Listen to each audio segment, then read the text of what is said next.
You have seen this picture, a wave curling like a claw over three small boats, white foam breaking into fingers, and behind it, tiny and far away, almost lost between the water and the sky, Mount Fuji. It is on posters, on phone cases, on coffee mugs. It is tattooed on the arms of people who have never been to Japan. There is an emoji of it. It is almost certainly the most reproduced image this country has ever produced. Its real name is Under the Wave off Kanagawa. Most of the world just calls it the Great Wave. The man who made it was 70 years old. He was nearly broke. He was living in a rented room with his daughter in a city that had mostly forgotten to be impressed by him. And he did not believe he was a good artist yet. Edo, the spring of 1849. An old man is dying. He is 88, 89 by the Japanese way of counting, an almost impossible age for his century. He has outlived his wife, two of his children, and nearly everyone who knew him as a young man. He has no money. The room is not even his. He has spent 70 years drawing. Somewhere around 30,000 works have come out of his hands. His pictures have been printed in the thousands and sold in shops across the largest city on earth. And, according to those who were with him at the end, this is what he said: "If only heaven would give me 10 more years, just another 5 years, then I could become a real painter." Then he died. This is the story of Katsushika Hokusai. And it is not really a story about talent. It is a story about a man who refused for 88 years to accept that he had arrived. He was born in 1760 in a district of Edo called Katsushika, across the river from the money, the theaters, and the power. He was given the name Tokitaro. He would not keep it. Over the course of his life, he used more than 30 different artist names, and he shed them the way other men move house. As a boy, he was adopted by a craftsman who polished mirrors for the shogun's household. It was a genuinely good position, steady, respectable, close to power. But the craftsman had a son of his own, and Hokusai was never made the heir. The first door in his life opened and then quietly closed again. So he went to work. At around 12, he was in a bookshop surrounded by printed pages. At about 15, he was apprenticed to a woodblock carver. It is worth understanding what that job was. In Edo, a printed picture was made by a team. An artist drew the design. A carver took that drawing, pasted it onto a block of cherry wood, and cut away everything that was not a line, destroying the original drawing in the process. A printer inked the block and pressed the paper. The carver was not the artist. The carver was the hands. Hokusai spent his teenage years learning to cut other men's lines into wood. Then, at 18, he was accepted into the studio of Katsukawa Shunsho, one of the great masters of ukiyo-e, the pictures of the floating world. Ukiyo-e was not fine art. It was popular culture. Cheap, mass-produced prints of the things Edo actually cared about: kabuki actors, famous courtesans, sumo wrestlers, ghost stories, travel, the posters and magazines of their day. Hokusai was good at it. He was given a studio name. He had, by any reasonable measure, arrived. And then, in 1792, Shunsho died. The senior student who inherited the studio threw Hokusai out. He was 32 years old. No master, no studio, no name that meant anything, no money. Years later, he described this as one of the most important things that ever happened to him, because it forced him to stop being somebody's student and start becoming something Edo did not yet have a word for. What Hokusai did next was not a triumphant comeback. It was 30 years of relentless, undignified, unglamorous work. He took a new name, then another, then another. Every time his style changed, he abandoned the old name and sometimes sold it to a student like a used tool. Shunro, Sori, Hokusai, Taito, Itsu, and at the very end, the one he seemed to mean, Gakkyo Rojin Manji, the old man mad about painting. He moved house, by his own count, 93 times. The reason is not romantic. He did not clean. He worked until the room was buried under paper and ink and dishes, and then he simply left it and found another one. He was often poor. There are accounts of him selling red pepper condiment on the street to eat and painting cheap calendars for whatever they paid. And he did things no respectable painter would do. In 1804, at a festival in Edo, he had paper laid out across roughly 200 square meters of ground. He used brooms instead of brushes and buckets instead of ink dishes. A crowd gathered and watched him crawl across it for hours. When it was finally hoisted upright, they saw the face of Daruma, the patriarch of Zen, the size of a building. Another time he was summoned to paint before the shogun in competition with a rival artist. Hokusai unrolled a long sheet of paper. He brushed one long sweeping curve of blue across it. Then he produced a chicken, dipped its feet in red paint, and let it run across the paper. He bowed and said it was maple leaves on the Tatsuta River. He won. But the strangest and most important thing he made in those decades was not a spectacle at all. Beginning around 1814, he started publishing sketchbooks. Not finished pictures, drawings. Page after page of absolutely everything. Sumo wrestlers, blind men crossing a stream, ghosts, raindrops, fish, carpenters, men pulling ridiculous faces, studies of how a hand grips a rope, studies of how water falls. 15 volumes, around 4,000 images.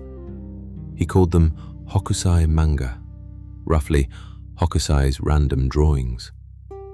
That word, borrowed and reshaped over a century and a half, is the word the world now uses for Japanese comics. They were not masterpieces, and they were not meant to be. They are the sound of a man methodically teaching himself to see everything in the world. He did that for 30 years. And then, at an age when most men of his century were long dead, all of it arrived at once. By his late 60s, Hokusai's life had gone about as badly as a life can go. Around 1827, he suffered what was probably a stroke.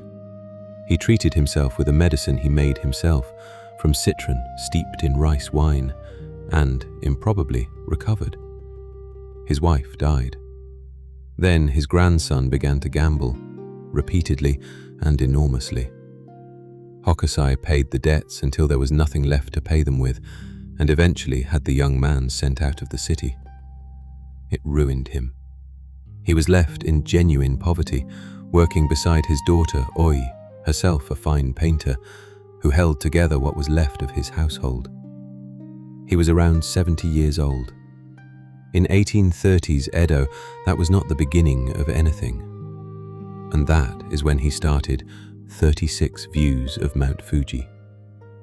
There was a new material in the city, a synthetic pigment called Prussian blue, arriving through Dutch and Chinese trade. It was deeper, more stable, and far more intense than any blue Japanese printmakers had been able to use. Hokusai took it and built an entire world out of it. The series does exactly what its title says. It shows one mountain from 36 different positions. From a village street, through the frame of a barrel being made, over a rice field, behind a wave. Sometimes Fuji fills the sky. Sometimes you have to hunt for it. And that is the point. The real subject of the series is not the mountain. It is everything standing between you and the mountain. Workers, weather, water, ordinary life. And in that series, printed around 1831, is the picture of the wave. 3 boats, the rowers bent flat, faces down, a wall of water rising over them, its crest breaking into claws that reach down toward the men. And behind it, small, white, and perfectly, indifferently still, Fuji. It is a picture about being very small in front of something enormous. It was made by a man in his 70s who had just lost almost everything. It was also a commercial print. Nobody treated it as a treasure. Thousands of impressions were pulled and sold in shops for roughly the price of a double bowl of noodles. But look at that print a little longer, and something strange starts to happen. The crest of the wave breaks into claws. Each claw breaks into smaller claws. Those break into droplets that repeat the same curve again. The wave contains copies of itself all the way down. We have a word for that now. Self-similarity. Fractal structure. Hokusai did not have the word. What he had was 50 years of watching water. Now look at Mount Fuji, a triangle. Then look at the small wave in the middle of the picture, the same triangle at the same angle. And the crest of the great wave just before it breaks, a third one. The mountain is repeated 3 times at 3 different scales across a single image. Then follow your own eye. The wave enters from the left edge, sweeps upward, and its claws point down and to the right, pushing you across the frame. In the center, the trough of the water opens into an empty hollow.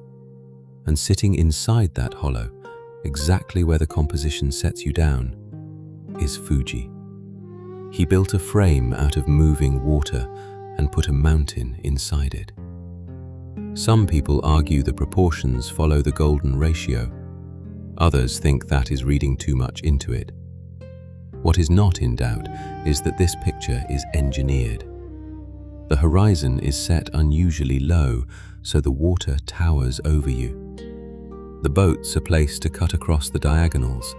The empty sky is not empty. It is the weight pressing down on the sea. And some of that he learned from Europe. Dutch traders at Nagasaki had been bringing engravings into Japan for decades, and Hokusai studied them closely. The low horizon, the deep receding space, the handling of distance. Which makes what happened next almost absurd. Because that print, built partly out of borrowed European ideas, went to Europe and changed European art. The story usually begins with rubbish. In the 1850s, a French artist is said to have found pages of Hokusai Manga being used as padding in a crate of porcelain. He became obsessed with them and showed them to everyone he knew. By 1872, there was a word for what followed: Japonisme. To understand why it hit so hard, you have to know what European painting had been doing for 400 years. Since the Renaissance, a picture was a window. One vanishing point. Light and shadow molding solid bodies. Everything measured, everything receding correctly toward the horizon. Japanese prints ignored nearly all of it. Flat areas of pure color with no shading at all.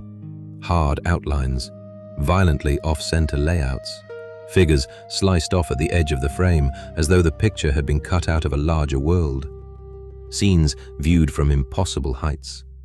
And empty space treated as an active part of the design rather than a gap to be filled.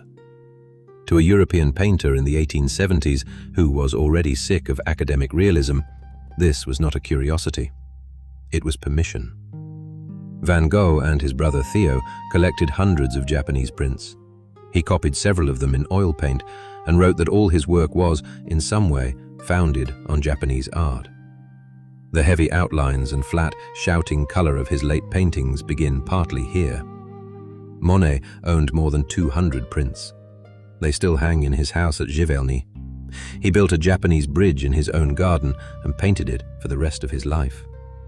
Degas and Mary Cassatt took the brutal cropping and the strange high viewpoints. Toulouse-Lautrec turned flat color and bold outline into the modern poster. The curling ironwork of Art Nouveau, the entrances to the Paris metro, descends from Japanese design. And when the first edition of Debussy's La Mer was published in 1905, the composer asked for The Great Wave to be printed on the cover. The road that runs from Renaissance realism to modern art turns, at one crucial corner, straight through a cheap print made by a broke old man in Edo. And the man who made it did not consider the work finished. He did not consider it begun. At 75, Hokusai wrote a short note at the back of one of his books. It is the most famous thing he ever said. He wrote that from the age of 6, he had been obsessed with copying the shapes of things, that he had produced a great deal by 50, and that nothing he made before the age of 70 was worth anything at all. That at 73, he had finally begun to understand the structure of birds, animals, insects, and fish. And then he wrote what he expected of himself next. At 90, I will penetrate the mystery of things. At 100, I would have reached a divine state. And at 110, every dot and every line I draw will be alive. He was 75 years old. He was making plans for another 35 years of improvement. In 1839, a fire destroyed his studio and a great deal of the work inside it. He kept painting. His final decade produced some of the strangest and most powerful work of his life. Tigers in falling snow, dragons climbing through smoke, a phoenix painted across a temple ceiling. A great many people who study him believe the paintings he made in his 80s are better than The Wave, freer, stranger, more alive. He signed one of the last of them simply, painted by Manji, the old man mad about painting, aged 90. He died in the spring of 1849. The poem he left behind was this: Now, as a spirit, I shall roam the summer fields. He is buried at a temple in Tokyo, in a small graveyard you could walk straight past without noticing. The Wave, meanwhile, is probably somewhere near you right now. On a wall, on a screen, on somebody's arm. In 2023, a single original impression sold at auction for nearly $3 million. He sold them for the price of lunch. But the part I keep coming back to is not the money or the fame or the fact that he made the most recognizable image in the history of Japanese art.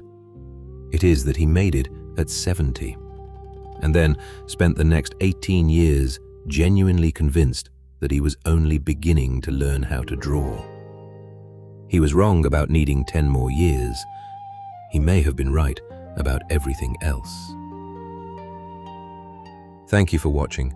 If this story drew you in, consider subscribing and leave a like to help more people discover these tales. Japan has 1,000 more legends waiting in the dark. I'll see you in the next one.